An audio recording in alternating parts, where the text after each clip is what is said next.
Morning बच्चों, आज हम काव्यखंड पाठ 9 से साखियाँ का अर्थ समझेंगे। मैं एक एक पद को पढ़ती जाऊंगी और उसका अर्थ आपको समझाती जाऊंगी। मानस सरोवर सुभर जल हंसा केली कराही, मुक्ता फल मुक्ता चुके अब उड़ी अनंत न जाही। कबीरदास जी की रचना है ये। कवि बताते हैं, भगवान के मिलन के बाद मन रूपी मानसरोवर परमात्मा के प्रेम रूपी जल से अच्छी तरह भर गया है। उसमें जीव रूपी हंस क्रीड़ा कर रहा है मतलब खेल रहा है। यहाँ वह जीव पर्याप्त मात्रा में मोक्ष रूपी मोती चुग रहा है।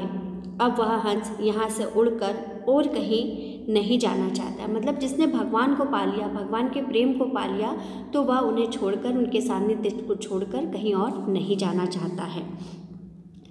दूसरा है, प्रेमी ढूंढत मैं फिरूं प्रेमी मिले न कोई, प्रेमी को प्रेमी मिले सब विष अमृत होई। इस दूसरे पद में कबीरदास जी कहते हैं कि मैं संसार में सच्चा प्रेम करने वाले को खोजता फिर रहा हूँ, लेकिन मुझे कोई सच्चा प्रेम करने वाला नहीं मिला। जब सच्चा प्रेम करने वाले से सच्चा प्रेमी मिलता है तो उनके कटुता, द्वेष और विकार सारे जहर बदलकर अमृत में परिवर्तित हो जाते हैं। प्रेम की आनंदमयी अनुभूति होने लगती है। हस्ती चढ़िए ज्ञान को सहज दुलीचा डार, स्वान रूप संसार है भूखन दे झकमार।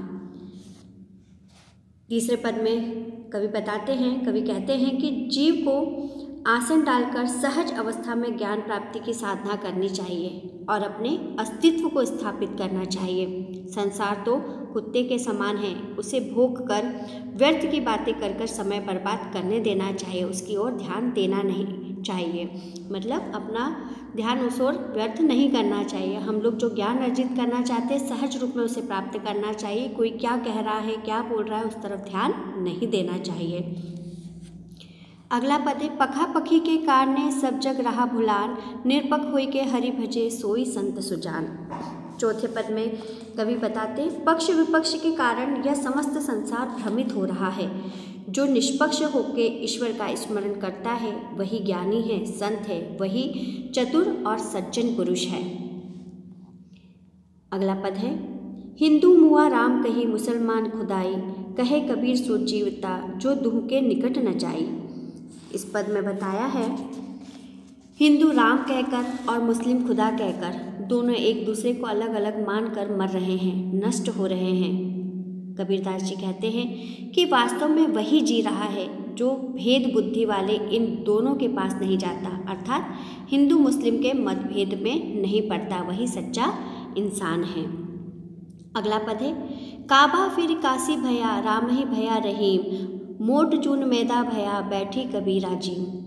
इस पद के माध्यम से कवि बताते हैं, समन्वय का मध्यम मार्ग अपनाने के फलस्वरूप काबा काशी हो गया है, राम रहीम हो गए हैं, अर्थात काबा तथा काशी और राम तथा रहीम का भेद समाप्त हो गया है।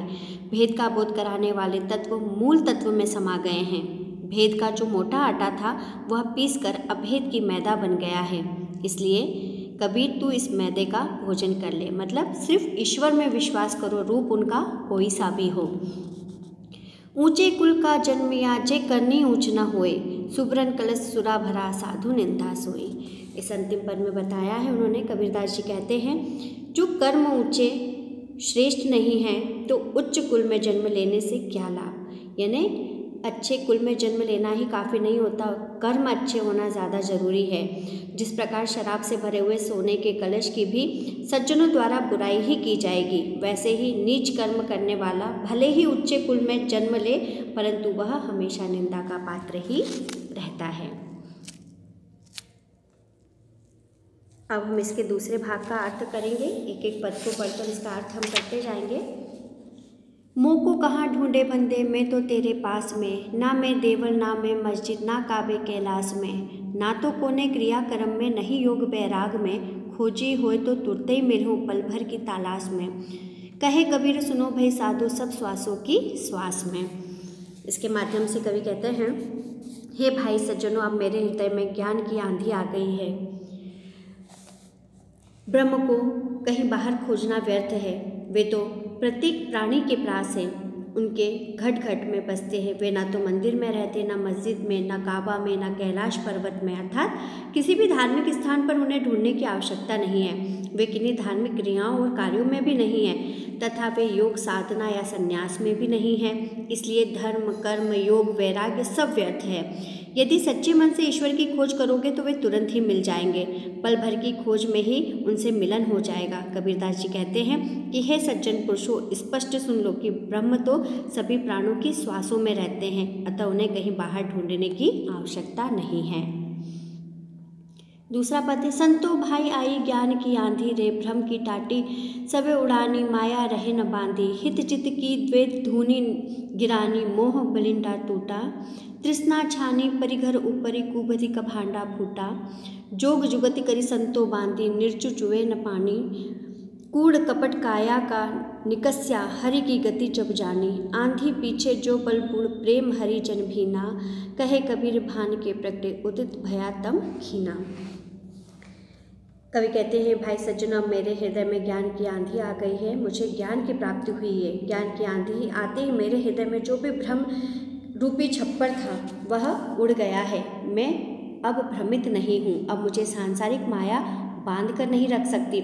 मेरे अंदर मोह ममता रूपी जो भी था वह सब टूट गया है। मैं मोह ममता से मुक्त हो गया हूँ। संसार की वासनाओं, इच्छाओं का जो छप्पर मुझ पर था वह अब गिर गया है। मुझे भटकाने वाली जो भी बुद्धि थी उसका भेद खुल गया है। अब संतों ने योग की युक्तियों से इस जीवन रूपी छप्पर को फिर से बांध दिया है। अब इसमें से इच्छाओं का पानी नहीं टपकता। अब हृदय में इच्छाएं नहीं जगती। शरीर में से छल छिद्र का कूड़ा निकल गया है। अब मैंने परमात्मा का साक्षात्कार कर लिया है। ज्ञान की आंधी के बाद ईश्वर के प्रेम रस की जो वर्षा हुई, उसके प्रेम रस से भक्तिजन भीग गए हैं। कबीर कहते हैं, ज्ञान रूपी सूर्य के प्रकट होते ही अज्ञान का समस्त अंधकार दूर हो गया है।